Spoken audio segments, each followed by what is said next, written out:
So guys video बात करेंगे INOX wind limited के बारे में। लास्ट वीडियो हमने लिया था 7 सितंबर को और 148 ये लेवल हमने मार्क किया था चार्ट पैंट पे कि ये एक इंपॉर्टेंट रेजिस्टेंस है। उसके बाद से जितने भी सेशन हुए हैं 7 सितंबर के बाद से आपको 148 पर स्ट्रगल करता देखने को मिल रहा है आइनॉक्स विंड लिमिटेड।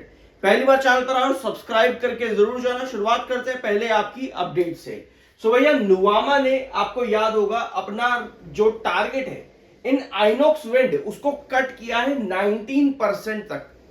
19% तक आइनॉक्स विंड में नुवामा ने अपना टारगेट कट किया है।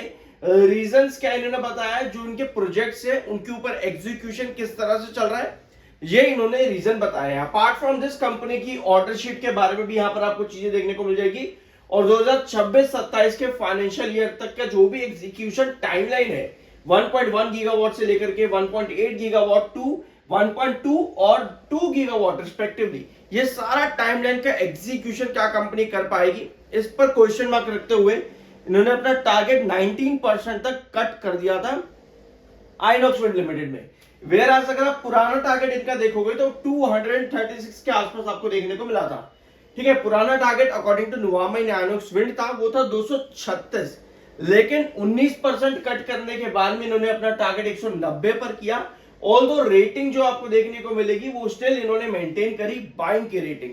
बट जब भी आप मार्केट में एंट्री करते हो मार्केट एक्सपर्ट्स 236 से 190 तक गिरे, यानी कि पलट गए, अचानक से पलट गए। इसको पलट नहीं कहेंगे एक तरह से, बट जब भी आप एंट्री करते हो आपको हमेशा मार्केट की पोजीशंस को देखना होता है कि क्या मार्केट इतना सूटेबल है इतने बड़े टारगेट्स को अचीव करने के लिए। अगर 148 से 190 भी देखोगे स्टिल 50 रुपीज का डिफरेंस है।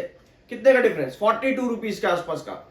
तो डिफरेंस स्टिल बड़ा है। आपको देखना होगा कि मार्केट क्या उतना स्टेबल है। हमें पता है मार्केट का इंपॉर्टेंट रेजिस्टेंस या फिर बेस को मिड रेजिस्टेंस कहते हैं 81,500 पे है। तो क्या हम मार्केट में वो सस्टेनेबिलिटी दिखा पाएंगे कि ये रेजिस्टेंस आपका ब्रेकआउट हो? तो ये सवाल आपको पहले जवाब ढूंढने पड़ते हैं, उसके बाद जाकर के आपने डिसीजन लेते हो। अपार्ट फ्रॉम दिस अगस्त का डाटा 2025 आ चुका है। यहाँ पर प्रमोटर होल्डिंग, एफआईआईज, डीआईआईज और पब्लिक का देखते हैं एक बार यहाँ पे। तो आपको नजर आएगा कि जून 2025 में प्रमोटर के पास 44.18 था, अभी भी 44.18 है। वेयर आज मार्च 25 में 48.27% प्रमोटर की होल्डिंग थी, जो कि गिरी थी आपके जून 2025 के अंदर। और अगर आप यहाँ पर एफआईआईज की होल्डिंग देखोगे तो एफआईआईज लगातार यहाँ पर सेल कर रहे हैं 15.68 से 13.78 और अब 13.45%। तो अगस्त में एक बार फिर से प्रमोटर ने आपकी सेलिंग यहाँ पर की, सॉरी एफआईआईज ने सेलिंग करी है। वेयरएज डीआईआईज ने यहाँ पर खरीदारी करी है 9.12% से 9.74% और पब्लिक भी थोड़ा सा एग्जिट करती देखने को मिली है 32.93 से 32.63% की सेलिंग यहां पर आई है। बट पब्लिक ने काफी अच्छी खासी खरीदारी करी है फाइनेंशियल ईयर 26 के अंदर अंदर। अभी तक देखें मार्च 2025 से लेकर के अगस्त के बीच में 26.61 से 32.63% तक की होल्डिंग आपकी पब्लिक के पास इस समय है। ठीक है, क्योंकि Q2 की टाइमलाइन आप लोगों की शुरू होने वाली है, तो मैं आप लोगों के साथ शुरू कर चुका हूं ऑलरेडी। 2 से 3 कंपनीज की मैं आपको Q2 का प्री एनालिसिस दे चुका हूं। अगर आपको आइनॉक्स विंड का भी Q2 का प्री एनालिसिस चाहिए तो कमेंट बॉक्स में Q2 मेंशन कर देना। बहुत जल्द मैं आप लोगों के साथ इसका प्री एनालिसिस ले आऊंगा और चैनल को सब्सक्राइब भी जरूर कर देना। अब हमारे पास कंडीशन क्या है, पहले एक छोटा सा टेक्निकल पॉइंट ऑफ व्यू समझते हैं। वॉल्यूम और डिलीवरी के बेस पे हमारे पास वॉल्यूम्स काफी कम है पिछले कुछ सेशन से, जो कि वीकली और मंथली बेसिस पर काफी कम है आपका वॉल्यूम, यानी लो वॉल्यूम आपका आ जाता है। और डिलीवरी कितनी आ रही है? डिलीवरी आ रही है 40% के ऊपर, जो कि वीकली बेस पर 38% है और मंथली बेस पर 33, यानी आपकी जो वॉल्यूम है वो गिर रहे हैं और डिलीवरीज आपकी बढ़ रही हैं। और आप इस समय कहां पर हो?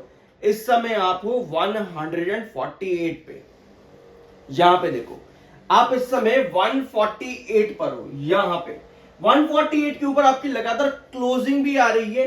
क्या हमारे पास यहां पर बायर है? इसको कैसे समझेंगे? अभी यहां पर 1 आवर टाइम फ्रेम पर समझेंगे, लेकिन ध्यान से अगर हम देखें तो क्या कंडीशन आपकी बनी? क्या आपका डबल बॉटम पैटर्न क्रिएट होने के बाद में अपवर्ड वेजिस पैटर्न बना है? तो भैया हाँ बिल्कुल बना है, लेकिन 148 जो हमने लास्ट वीडियो के अंदर 7 सितंबर को डिस्कस किया था कि ये ब्रेकआउट होना बहुत ज्यादा जरूरी है। ठीक है, 148 के ऊपर आप सस्टेन तो कर गए, लेकिन यहां से आपको ब्रेकआउट मिलना जरूरी है, क्योंकि अगर यहां पे ब्रेकआउट आपका नहीं मिलता है और आप 1 आवर टाइम फ्रेम पर इस पैटर्न को पूरा यहां पर समझोगे, यहां पे इस पूरे पैटर्न को अगर आप यहां पर समझोगे तो आपको नजर आएगा कि डबल बॉटम पैटर्न जैसी कंडीशन आपकी पहले भी बनी है। ठीक है, डबल बॉटम जैसी कंडीशन आपकी पहले ही बनी है, जहां पर आपको एक बार बॉटम बनाने के बाद में वापस से डाउनफॉल बना, फिर वापस से एक अप ट्रेजेक्टरी बनाने के बाद फिर आपका डाउनफॉल बना।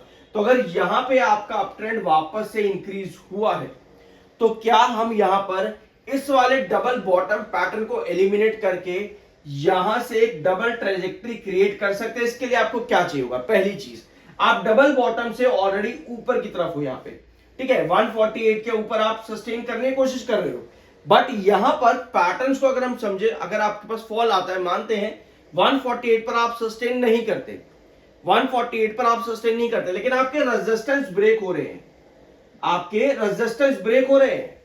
148 के बाद आपका नेक्स्ट रेजिस्टेंस अराउंड 153 के आसपास आता है, 153 के आसपास।